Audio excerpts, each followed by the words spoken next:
پتہ ہے شیطان سب سے زیادہ خوش کب ہوتا ہے؟ مسلمان سے شیطان سب سے زیادہ خوش تب ہوتا ہے جب انسان شرک کرتا ہے۔ بہت سارے کام ہیں جو انسان کرتا ہے، مسلمان کرتا ہے تو شیطان خوش ہوتا ہے، لیکن شیطان کو سب سے زیادہ خوشی تب ملتی ہے جب انسان مسلمان کی بات کی انسان، کیونکہ شیطان کا مقصد ہے انسان کو بہلانا۔ مسلمان تو بہلانا ہی، مسلمان کو تو وہ بھڑکائے گا، مسلمان میں تو سب سے زیادہ وہ حملہ کرے گا، کیونکہ مسلمان ایمان لا چکے ہیں۔ کافروں پہ اس کو اتنی محنت نہیں کرنی پڑتی، جو نان مسلم ہے اس پہ تو اس کو اتنی محنت نہیں کرنی پڑتی وغیرہ، تو وہ تو نان مسلم ہے ہی، اس پہ بھی کام کرتا رہتا ہے۔ ایسا نہیں کہ ان کو چھوڑ دیتا ہے ایسے ہی، ورنہ چھوڑ دے تو وہ آہستہ آہستہ ایمان لے آئیں گے، ایسے تو نہیں کرتا۔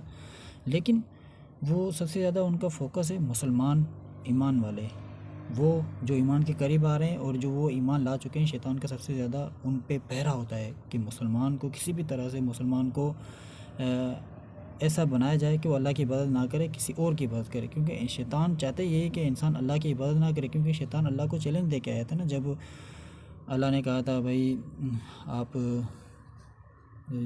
سجدہ کرو حضرت ابراہیم کو، تو اس نے منع کر دیا، تو شیطان نے کہا تھا میں آپ کے بندوں کو برگلاتا رہوں گا۔ اللہ نے کہا جا، جو تیرے پیچھے جائیں گے وہ تیرے ساتھ ہی جنت میں جائیں گے، جو میرے بندے ہیں وہ جنت میں جائیں گے۔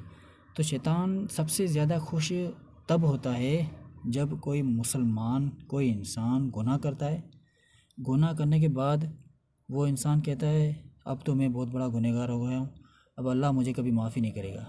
جو ایسے کہتا ہے تو شیطان تالیاں بجاتا ہے، شیطان خوش ہوتا ہے کہ واو، اب تو اس کی امید بالکل ختم ہو گئی، مایوس ہو گیا۔ شیطان خوش ہوتا ہے، اور اللہ ناراض ہوتا ہے بندے سے۔ اللہ اس بندے سے سب سے زیادہ ناراض ہوتا ہے۔ یار اللہ بہت ناراض ہوتا ہے کہ یار اتنی بڑی رحمت سے آپ مایوس ہو رہے ہیں، آپ نے کیا گناہ کر لیا ہوگا، آپ نے کتنا گناہ کر لیا ہوگا، کتنا گناہ کر لیا ہوگا کہ اللہ تعالیٰ کہتا ہے کہ آپ بندے اتنا گناہ کر پھر بھی اللہ سے ایک بار بھی جا کے معافی مانگو تو اللہ پاک معاف کر دیتا ہے۔ یہ جو ہے نا جنگ چل رہی ہے ایک قسم کی ہمارے اندر، ایک نفس ہے، ایک شیطان ہے، یہ دونوں ہمارے انسان کے پیچھے ایسے ہیں جیسے کہ کتا ہڈی کے پیچھے ہوتا ہے۔ شیطان تالیاں بجاتا ہے، خوش ہوتا ہے جب انسان گناہ کرتا ہے، شرک کرتا ہے، اور جب انسان کوئی جھوٹ بولتا ہے، کوئی حرام کھاتا ہے یا زنا کرتا ہے یا غلط کرتا ہے، تو شیطان دل میں دماغ میں اس وسوسہ ڈالتا ہے کہ کیا ہے، معمولی بات ہے، سارے کرتے ہیں، آپ نے اگر کیا تو کون سی بڑی بات ہے، سارے کر رہے ہیں، وہ چل رہے ہیں، دیکھو ان کو کچھ ہوا، ان کو زمین نے نگلا، وہ زمین میں چلے گئے، ان کے اوپر اللہ کا عذاب ہوا، نہیں ہوا نا، تو آپ کو بھی کچھ نہیں ہوگا، سارے کر رہے ہیں، یہ تو معمولی بات ہے۔ شیطان ایسے وسوسے ڈالتا ہے، اور شیطان خوش ہوتا ہے کہ میں نے اس کو بیوقوف بنا لیا۔ لیکن بیوقوف تو ہمیں نا یار، کہ ہمیں پتہ ہوتے ہوئے بھی ہم وہ غلط کام کرتے ہیں، ہمیں پتہ بھی ہے شیطان ہمارا دشمن ہے، تو بھی ہم وہ کام کیوں کرتے ہیں؟ ہم بس وہ شیطان وسوسہ ڈالتا ہے اور ہم اس وسوسے پہ بس وہ چل جاتے ہیں۔ حالانکہ ہم اگر چاہیں تو ہم نیکیاں بالکل پوری کر سکتے ہیں، نماز پہ اٹھ کے جا سکتے ہیں، ہمیں شیطان کبھی بھی ہاتھ سے نہیں پکڑتا آپ کو، یا ہمیں ہاتھ سے نہیں پکڑتا بھائی نماز پہ نہیں جا نو۔ شیطان میں اتنی بڑی طاقت ہے، صرف وہ ہمارے دماغ میں ایک خیال، ایک وسوسہ ڈالتا ہے اور ہم گناہ کر لیتے ہیں۔ یہ کیا بات ہے، اتنی بڑی طاقت، صرف خیال میں اتنی بڑی طاقت ہے۔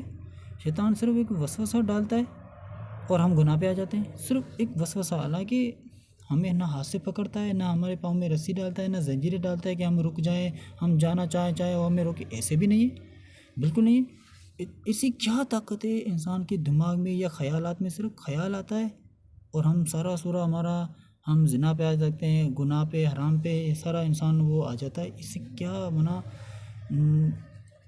بات بالکل سمجھنے سے باہر ہو رہی ہے۔ حالانکہ لیکن اگر ایمان ہے تو پھر اعوذ باللہ من الشیطان الرجیم، بسم اللہ الرحمن الرحیم، اللہ کے ذکر میں انسان جیسے ہی لگ جاتا ہے تو شیطان نہیں آتا۔ جیسے انسان اللہ کے ذکر میں لگ جاتا ہے تو پھر شیطان نہیں آتا۔ جب تک انسان ایمان کی حالت میں ہوتا ہے، ذکر کرتا رہتا ہے، اللہ سے رابطے میں ہوتا ہے، ذکر میں ہوتا ہے، تو پھر شیطان بڑی کوشش کرتا ہے، نہیں آتا ہے۔ جیسے انسان اللہ کے ذکر سے کٹ ہوتا ہے، غافل ہوتا ہے، باقی دنیا میں کام میں لگتا ہے، شیطان آ جاتا ہے۔ شیطان انسان کے اندر وسوسے کے اوپر وسوسے، پوری کوشش کرتا ہے کہ اس کو ادھر لے جائے، ٹائم پاس تاکہ جیسے کہ اس کا ٹائم ضائع ہو جائے۔ شیطان چاہتا ہے یہ سب سے زیادہ شیطان خوش ہوتا ہے جب انسان اللہ سے مایوس ہو جاتا ہے، گناہ کرتا ہے پھر مایوس ہو جاتا ہے۔ لیکن اللہ کہتا ہے آپ میرے سے مانگو تو صحیح، اللہ بہت رحمان ہے۔ یار ایک اندازہ لگاؤ، ہمارے ماں باپ ہم سے کتنی محبت کرتے ہیں، ہم کوئی بھی چیز ہمارے ماں باپ سے کہتے ہیں، اماں سے، بابا سے، وہ ہمیں اگر ان کے وس میں ہوتی ہے تو وہ ہمیں ضرور دلا دیتے ہیں. ہمیں یقین ہوتا ہے کہ ہم جو چیز ہمارے بابا ماں کو کہہ رہے ہیں وہ ہمیں دلا دیں گے، وہ منع نہیں کریں گے. تو ماں باپ جو ہم سے محبت کرتے ہیں، اور اللہ پاک دیکھو، اللہ پاک 70 ماؤں سے زیادہ محبت کرتا ہے. تو جو ماں باپ ہیں وہ ہماری بات مان لیتے ہیں، ہمارا تھوڑا بہت رونے دھونے پہ وہ ماں باپ ہمیں وہ چیز دلا دیتے ہیں. تو سوچو اللہ پاک کتنا بڑا غفور رحیم ہے اور کتنا بڑا رحیم ہے. وہ ہمارے دعاؤں قبول کیوں نہیں کرے گا؟ وہ ہمارا تھوڑا بہت رونے سے وہ ہمیں وہ چیزیں کیوں نہیں دلائے گا؟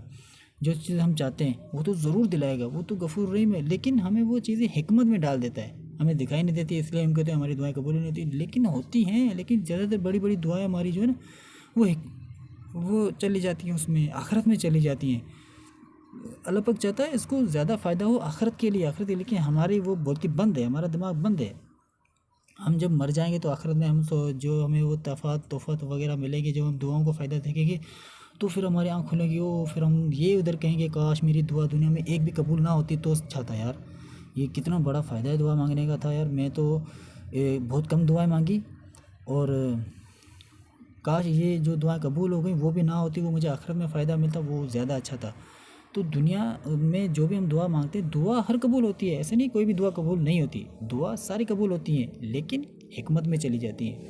تو اللہ تعالیٰ اس انسان کو پسند کرتا ہے جو سمجھدار ہے، جو حکمت کو سمجھتا ہے. تو اللہ پاک سے دعا مانگنی چاہیے کہ اللہ مجھے حکمت عطا فرما، مجھے سمجھداری عطا فرما، تاکہ انسان شیطان کو سمجھ سکے اور اپنا جو مقررہ جو وقت ہے ہمارا، جو ایک لمیٹڈ ایک چھوٹا سا ٹائم دیا گیا ہے دنیا میں آنے کا، وہ ہم ایمان پہ رہ کے گزاریں تاکہ آخرت میں ہمارے فائدہ ہو جائے. آج کی ویڈیو یہاں تک ہے، ٹھیک ہے. اگر آپ کے مائنڈ میں کوئی سوال ہے، کوشچن ہے، کچھ بھی ہے تو وہ کامنٹ میں ڈال دو، لکھ دو. اپنے مائنڈ میں سوال آتا ہے اس کو دبا کے رکھو نہیں، لکھ دو، کمنٹ میں ٹائپ کر دو، انشاءاللہ ہم اس پہ بھی ویڈیو لے آئیں گے. جزاک اللہ.